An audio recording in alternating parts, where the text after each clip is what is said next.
So testing 1 2 3, testing 1 2 3. We got audio. We're going to wait a little bit here to give some people a chance to join in. I'm very excited about continuing the educational series on helping you to be able to get better results from your business. And we're just going to give it a few more minutes.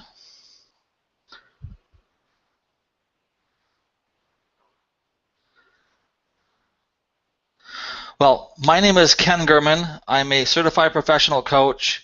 I'm an author, a speaker, and I'm a business coach. So I'm really passionate about helping you be successful in your business and helping you be able to maximize the profit in your business. And the topic that we're going to talk about today is how to get the best results from your business. For the past 24 years, I've worked in the IT industry, and about 19 of those, I've been an IT consultant.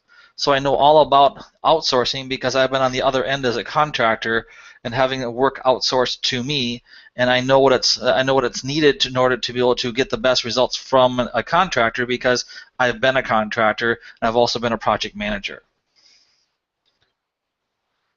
So we've got 2 people joining here.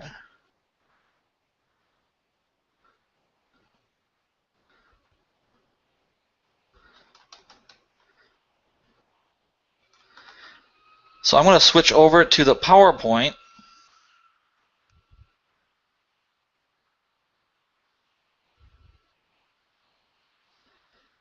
And we'll just start.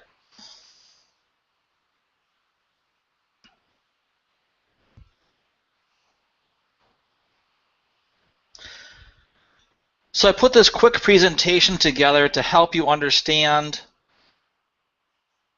why outsourcing is an important aspect to your business. So how to get the best results from outsourcing. Again, my name is Ken Gurman. I'm a certified professional coach. I'm the Unstoppable Geek. And I'm an author, a speaker, and a business coach. I love helping people. There's my wife coming home from class and my dog being excited about that. So why is outsourcing important to your business?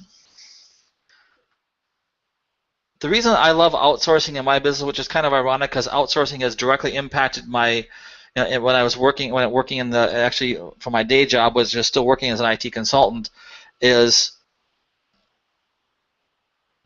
I've taken a 40% reduction in salary as a result of outsourcing. But again, from a business aspect and in my business, I love it because it helps me reduce my risk. I don't have to hire any employees. I have a long-term cost savings because I don't have to spend the money on, again, hiring employees. Because when you look at it from a business aspect in a business, when you hire an employee, they're a liability. When you hire a contractor and you outsource work, that's an expense. And as an expense, that's a tax write-off for your business. And what really my outsourcing has helped me do is it's helped me increase my productivity by up to 500% because the little boring tasks that just get me to sit there and just and not be productive, I outsource to people who love to do that kind of stuff. So I get to focus on the core skills and the core things that help me make money in my business, and I outsource the stuff that just bores the hell out of me and just I hate doing. And it also gives me the freedom from outsourcing perspective to be able to, again, focus on my core skills in my business, focus on what comes easiest to me and charge the most for it. And it also, another thing I like about it is, which we talk about here too, is it helps me improve the quality.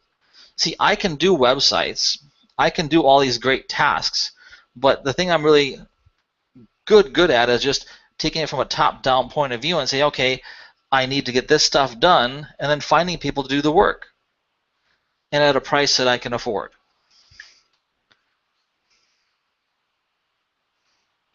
So what's the kind of work that you can outsource? Well, I have a graphic designer on my team. My graphic designer, which we can talk a little bit more about here in the future, is from the Philippines. I have copywriters. I have a copywriter that's in Canada. I don't have a virtual assistant yet. And I have a web design team that's in India. So those are the common tasks that I outsource and that most businesses can outsource, because those are the things in my business as an internet online business that I use the most of: copywriters, web designers, graphic designers, and eventually I'll be using a virtual assistant. So how do you get the best results when you work with a contractor, when you're outsourcing your work? You want to be able to set a clear objective in your business, in your project.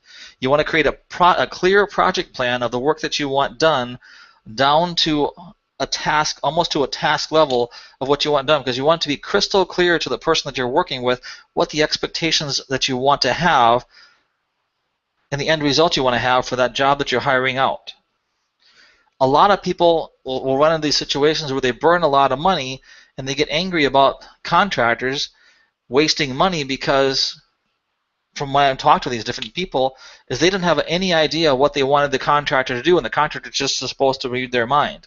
It doesn't work that way. If you want to have clear, if you want to get the end result of the project getting done the way you want it to get it done, you have to sit down and write a clear plan to give to that contractor.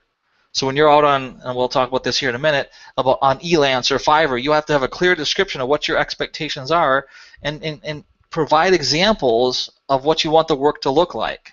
So if you're going to do a graphic design examples, provide examples, or even a mock. Like when I do website design, when I delegate it out to my website designer, I'll go out and I'll go find a website that I like, and then I'll pull it into Snagit, and I'll mark up the website of what I want changed on it, and I'll hand it off to Basant in India, and he knows exactly what is expected of him, because they're technical people. I'm a technical person, so you have to kind of talk their language a little bit. So you want to set a clear objective of what you want to accomplish with the project you want to get done. So whether it be a website or a graphic design or whatever work you want to get done with your contractors, you want to set a clear, solid statement of work that you hand off to them, and that's kind of like a mini contract that says, this is what I'm expecting you to do, and then we can talk about budget. You want to set a budget for how much money you're willing to spend on that project. Now there's two approaches to budgeting, and it's granted you have to have the money available, but there's two approaches when you're bidding jobs on like job sites like Elance, and we'll talk again about Elance here in a minute, because that's the website that I use for getting contractors. I actually use two sites, Elance and Fiverr. You can either bid by the hour for the job if you don't know how long it's going to take, or you can bid by project. Generally, if you want into generally, to reduce the most amount of risk in a project, you want to be able to bid by project rather than bid by the hour. Now, I've learned over a period of time, because the contractors that I work with, the people that I work with, because the contractors are people, that I can hire them by the hour because it's a long-term relationship. When I first started out with some of the contractors, I had actually a set price for the project because I didn't know what to expect from the quality. I mean, based upon our conversations, I compensated they could get the work done, but I also didn't want to run into these cost overruns, all these little surprise, well, oops, I'm sorry, there's another 10, 15 hours that I wasn't expecting. No, when you have a set budget and you do a project by you pay per project versus pay per hour, you're going to be able to have a fixed budget that they know that they have to adhere to as part of the contract with Elance. So budget, that's important. So number one is clear objective, clear statement of work. Number two is budget. Number three, very, very important, you got to treat people like people, right? These are people who could be potential team members and could be part of your business, that even though you're not even though you're not paying them a salary, that you want to treat them like team members, because you want to get to the point where they're going to be part of your team, that you're going to be working together and have the same synergy and the same respect that you have for each other, mutual professional respect for each other. You also want to be able to pay attention to, if you're going to be hiring like I do from different countries, you want to get to know some of the customs in those countries. Example, if you're going to be going to India, it has a lot of people who are Hindu and a lot of people that are Muslim. You don't want to be making jokes about Muslims or people from India until you know a little bit more about them, and that you're being respectful from them. Because when you respect them, they're going to respect you back, and it's going to be a much better working relationship with you. So be respectful of the people that you're working with.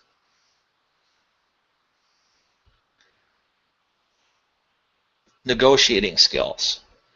Everything is negotiable. This is something that is very, very important. If you can't really agree on price, you're in a position when you're on Elance, or not Fiverr, not so much, but on Elance or these other job sites. Like I said, I primarily use Elance.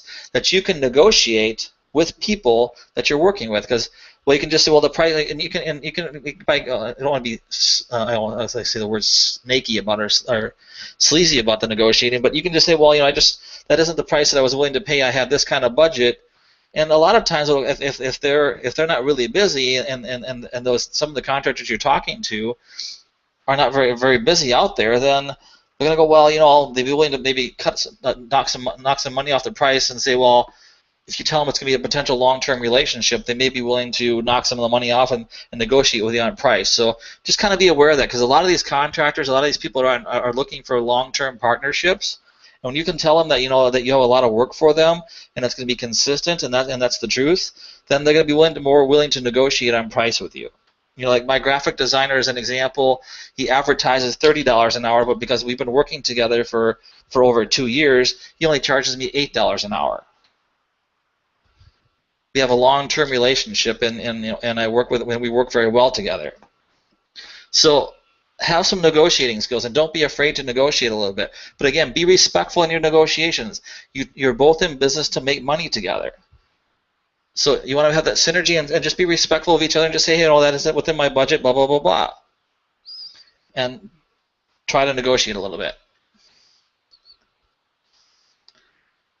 You have to have Skype. You have to have Skype, because Skype is the primary communications system that I use to communicate with people here in the United States and all over the world, and it's free. Now I use the Skype to Go service, which isn't free, but for a low monthly subscription on Skype, like maybe it's like $10 a month, I can actually call all over the world to people's cell phones or landlines for a low price.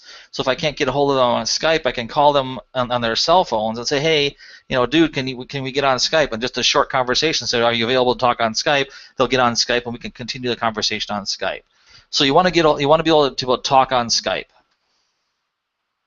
And that's the other thing that's nice about Skype, is that you can video chat with the people so that they feel like they are part of your team, because you can actually video chat with them and talk with them as if they're sitting right next to you. Now, are they always going to do that? No, but it's something that's open, that if they're available to at least meet with you and have a meeting with you like once a week or so, you can have that video chat and just have a remote teleconferencing features that are in Skype. So Skype's an absolute tool that you need to have in your business. Now, the two services that I use primarily to outsource work to, I use Elance, and I hire typically on Elance. What I was doing some hiring for early on for doing some video creation or video work for me, but I've discovered that I can get the same work done, or same or better work done for less price on Fiverr.com. So let's say, and this is what comes to negotiation and just doing your research, is okay, Elance, typically I am hiring, and my web design team is on Elance, my copywriting team is on Elance, and my web design team is on Elance. Now, when I'm hiring people, and I'm just going to cover this, when I hire people, typically I will always hire 2 people. I'll always have 2 people available for the job. I'll have a primary that I use for most of the time, and I'll have a secondary that's available as well. Because I want to pretend, I always, this is kind of a joke, it's funny to me, and maybe it is to you then too, is the beer truck syndrome, right? If that person is not available for some reason, they're sick, they get hit by a beer truck, or whatever happens, something catastrophic happens to them, you want to be able to shift gears, because now you have a clear statement of work that you can hand off to the secondary and say, here, boom, give it to the graphic designer. So that what my graphic designer, an example is, and this is something I absolutely is a must, is I'll have my graphic designer give me the PSD files of all the finished work. And he's happy to do that because we have a long-term relationship. The reason I get the original PSD files for the work is if for some reason he's not available and I need something modified, and I'm not going to do it myself, I'll have it to my secondary graphic designer, and that my secondary graphic designer can do the work for me. So that's another thing. That's another benefit of outsourcing is I have a whole team of people that I don't have to pay a regular salary to that can get work done for me. So my productivity is huge. So here's a little bit about what the Elance interface looks like, and we'll get into this here in a minute in a little bit more detail on job bidding. We'll set up a sample job that's been bid. But you can see that I have my copywriter Andy, and I have Basant, who's my graphic designer, and then my Aaron is my Basant is my web designer, and then I've got my graphic designer whose name is Aaron. And I've been working with Aaron for about 2 years. I've been working with Basant for about, I think, almost a year now, and I just started working with Andy, Andrew Button from Canada. So Basant is from India, Andrew is from Canada, and Aaron is from the Philippines. So this is what the actual interface looks like when you're looking from Elance. There is actually a mobile application which I use as well, so because I can actually run my entire business from my cell phone, either cell phone or tablet, and that's the kind of business that I want because I want to be 100% mobile. So I want to just give you a cost comparison between what it would cost for a website to be designed by somebody from India versus somebody in the United States. And I'm not bashing anybody, I'm just realistic numbers here. I can get a complete WordPress website designed, 5-page website designed by somebody from India. My cost is probably about between $125, well, about $250. If I were to hire somebody to do the same work from somebody like, say, who wasn't in India, it would cost me $1,500 plus. So I save 7 times as much money for my business to get the same quality or better quality work done for less money. Now I could turn around and I could do website design. I could flip that website for $1,500 if I wanted to, but I don't want to be in the website design business because I don't want to be in the business where I'm having to collect money from people. But that's just an example where you can save up to 700% on cost by outsourcing. Pretty cool, huh? Now, it took me a little bit while, and that's why I'm doing this webinar, this hangout, is it took me a little while to overcome some of the obstacles and learn the ropes of it, because it took me a little while, because I got stung a couple times, and because the way I got stung it was my fault, but I'm teaching you the things to help you avoid those mistakes. Next time I'm going to do a hangout, I got to close out Facebook, because that's what's going on in the background. The other one, which is really, really good, is Fiverr.com. Now, Fiverr.com is a website for outsourcing jobs where people will do a job for $5. And the quality of work is pretty good on Fiverr. I haven't had any problems with Fiverr. The one thing I do not recommend that you do on Fiverr ever is buy Facebook likes or Twitter people. Don't do that. That's bad marketing. It may look cool to have all those followers, but they're robots and they're junk. So that's not generally a good thing to do. What I typically am using Fiverr to do, and again, this depends upon what your budget is. If you're just starting out, Fiverr's a very, very good place to be able to go out and get logos created, to get just a lot of different stuff created for you for just a cheap price.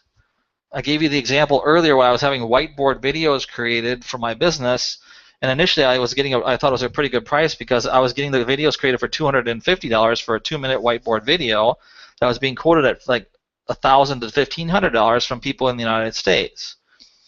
Well, I went out to Fiverr and like I said, I have the process for doing that, which I talked a little bit about on a video last week. Was I now have a process for creating those videos, so I can get that same whiteboard video done for $60, and they're good quality. You know, so when I'm doing when I'm doing whiteboard videos now, my process I have, and this is a quick highlight, is I go out and I actually create the PowerPoint similar to the one that you're seeing now. I create the storyboard, and then they'll go out and then based upon the storyboard that I created, they'll pull in they'll pull in the graphics and they'll put them together. And I do the voiceover from the PowerPoint, and that's the voiceover for the video. So I learned how to do that. But the whole point of this whole hangout is how to get the best value from outsourcing, how to get the best results. So depending on what kind of work you want done, if you want just kind of like quick jobs done for $5, you can go to Fiverr. You can find a lot of cool stuff. Like you can have a voiceover work done. You can have hand puppets doing videos for you. There's just tons and tons of stuff that you can have done on Fiverr.com for $5. And some of it can be hit or miss, but I love Fiverr. That's another good site.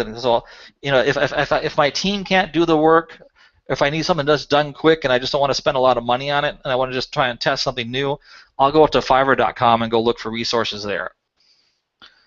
So here are some examples of what you can find on Fiverr. You can actually get some copywriters out there to write like email swipes for you, or you can get some illustrations done, or you can get some voiceover people. You can get some graphic design work done, some SEO work done for you to get you some backlinks for your websites. There's tons of stuff that people are willing to do for $5, and it's pretty cool. Now here's the golden nugget for you, and this is primarily with Elance because you don't really have a choice necessarily with Fiverr, and this is just from my experience. When you're hiring copywriters and you live in the United States or any country, you want to hire copywriters that live in the country that you're in, that you're marketing to, because you want to make sure that your copywriters that are writing copy for you understand the culture and the language that they're writing with. Now, a lot of people, and one of my early mentors said they know that Queen's English is the same as American English, and that's total crap. Because a lot of people, when you hire contractors to do copywriting work for the United States, you want them to know U.S. English, and you want them to use U.S. spelling for words.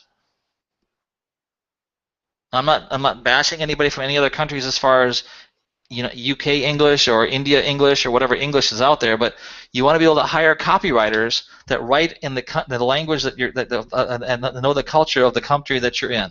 So in my case, when I hire copywriters, I'll hire copywriters that either live in the United States or in Canada. And there's a lot of master's degree level English people that got degrees and master's degrees in English that are good copywriters that you can hire relatively inexpensive, that do really good work. Now, the copywriters I tend to hire, and I don't always, and that's the thing, is when you're hiring contractors, don't always go on price.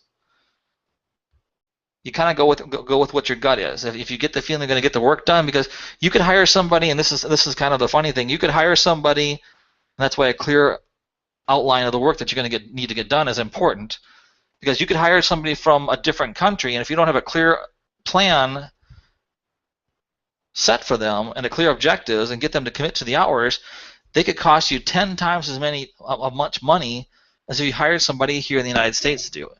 I've had that happen with copywriting, where tried to hire some people that were really cheap, like $2 an hour, and ended up costing me a time, and it ended up putting my project behind. So copywriters, I look at hiring copywriters primarily because I'm marketing primarily in the United States. So I will end up hiring copywriters either from Canada or from the United States. Now, typically, you'll run into the Canadian copywriters are cheaper than the ones in the United States. So that's a little thing to want to watch out for. Is the quality of work is about the same, but the price is a little bit different between the Canada and the United States. Now, when you're hiring copywriters, when you're looking for copywriters on like Elance, you want to be looking for, typically for website design, for website copy, you want to be looking for a direct response copywriter. Because a direct response copywriter is different than just somebody who just edits words. You want to have somebody who's going to be able to pick and use language that's going to be able to tug at people's pain. Because that's the whole purpose of your copy, is to come in there and be able to tug at people's heartstrings and tug at their emotions to get their attention, and then provide them with a solution. So that's really what the copywriting is about. So you want to be looking for direct response copywriters. The other thing I look at when I'm also hiring contractors, as well as when I'm on Elance, as an example, I'll look at how much business they've booked on Elance.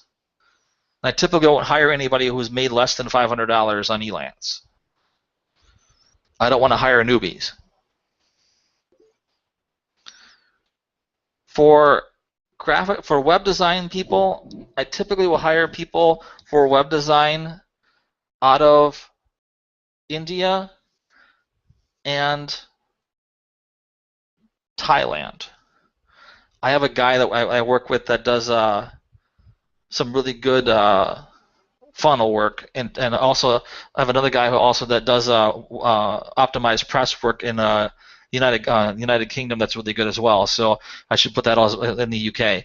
But he's also originally I think from India. So that's what you're looking at. You're looking at web designers from India, typically like web programming work, like PHP programming that you want custom PHP work done. I will be looking at India. My graphic designers from the Philippines. I have had some virtual assistants that I worked with in the past that were from the Philippines as well. One of the cool things I'll do sometimes when there's a really good video that I like is I'll have a video transcribed from voice to text, and I'll use that text and I'll recraft the text and I'll re-record the video. It's just a cool way to do some geeky stuff. So copywriters, United States, or in the country that you're marketing in. So if you're in the United Kingdom, you want to use a copywriter who speaks, UK English, Queen's English. If you're in North America, you want to be using somebody who's either in the United States or Canada. Graphic designers, they can be anywhere, but typically my graphic designer happens to be in the Philippines. Something that's very, very important for you to know is that the Philippines used to be a United States colony. So in the Philippines, they speak U.S. English. So you can get some good. You could find some copywriters out of the Philippines as well. I haven't had a lot of luck with. I really haven't had any luck in that direction, but I know that that's an important fact to know, is that the Philippines used to be a U.S. colony. So they speak U.S. English in the Philippines. Now, as much as we don't like outsourcing and we don't like how it impacts jobs, the reality is that we live in the global economy. We can either leverage the global economy in our favor, or we can get left behind.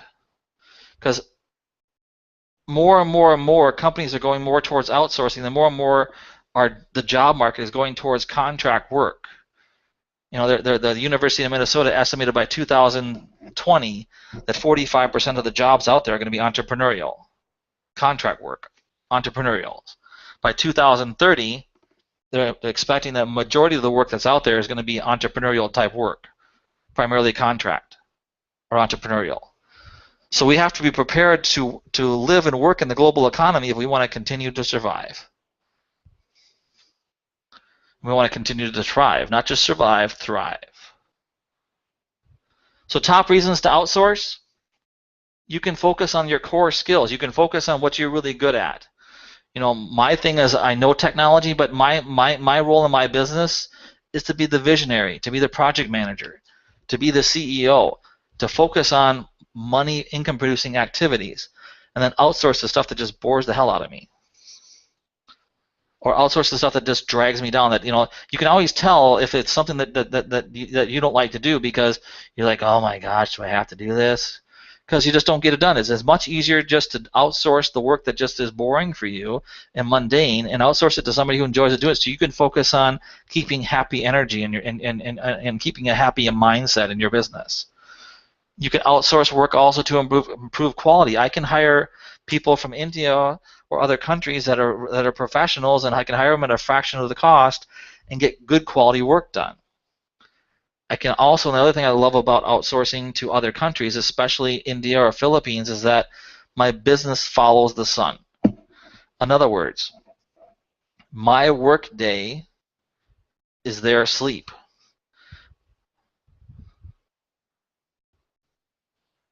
My sleep time is their work time. So while I'm sleeping, they're working. When I wake up in the morning, I've got a ton of work to do. So when I'm starting start the work day for my business, or starting whatever, or starting the work, when you start the work day and you're following the sun type offer, following when you're following the sun, you get a lot of work done. Now, if you happen to be like myself, as an example, the follow the sun works very, very well because I still have a day job. I'm still working on building my business to break free of the day job. So when I outsource work outsource work that way, well, I'm working during the day on my day job, and I have my time at night to delegate to my team. When I'm done with my work day for my day job, I'll outsource all the work that I need done to my team on India or whatever needs work to get done. I'll outsource the work to them. I'll assign it to them, and boom, I wake up the next morning, it's done. I'm ready to start the new day. So that's really the top reasons I love outsourcing. And have any questions, you can certainly ask them, and we'll get back to this.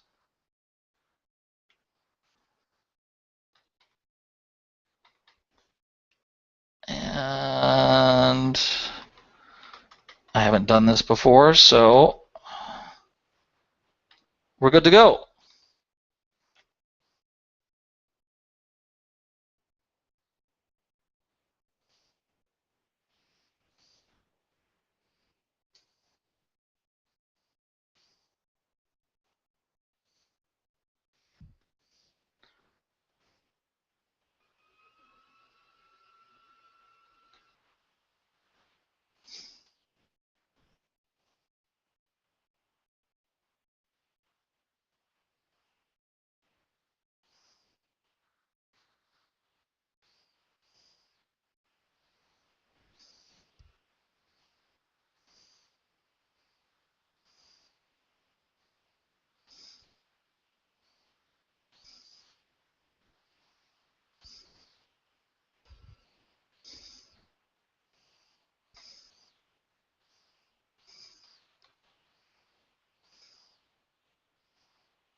Trying to see if one of my viewers here is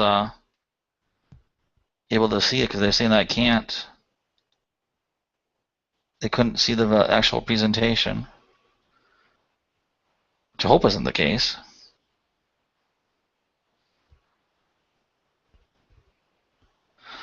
Well, if that didn't work, I will have to preview the this video, the Hangout, and then I will re-record it so that you can actually re-record the video, and I can get that done pretty quick because I want to make sure that you get the content. I'm still working some of the kinks out of the Hangouts here.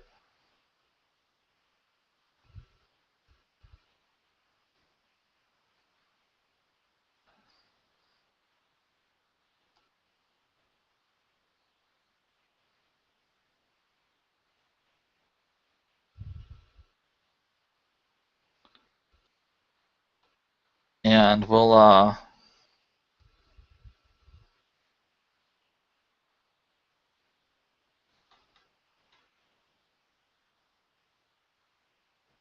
close this out for now, and we will get back to you on the next Hangout next week. So if you have any suggestions, you can always contact me on Skype at Coach Ken German, or you can get a hold of me on Facebook.